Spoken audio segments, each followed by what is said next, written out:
Hi, I'm Brittany with WTI, and I think making art is just magical. So that's why I love these Magicfly acrylic paints.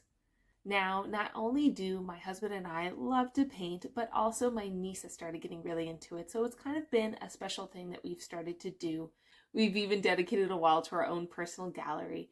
And I love these paints because they come in a huge variety of colors. And not just your typical colors, but a lot of very beautiful range of teals, pinks, blues, so many. It's not just your cut of the mill types of simple colors. I like how they easily come out of the bottle.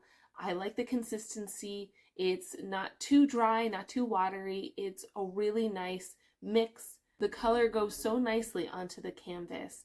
And I like that it does dry fairly quickly because sometimes, for me, because I'm not a professional artist, I do make mistakes. So I like that it dries quickly so that I can fix it or paint over it. I think they're great if you're just painting with a family, painting with kids. You don't have to worry about mixing any of the paint together to get your perfect color because they have such a huge variety of beautiful colors. I think it's really nice. I've really enjoyed it. My whole family's enjoyed using them, and that's my point of view.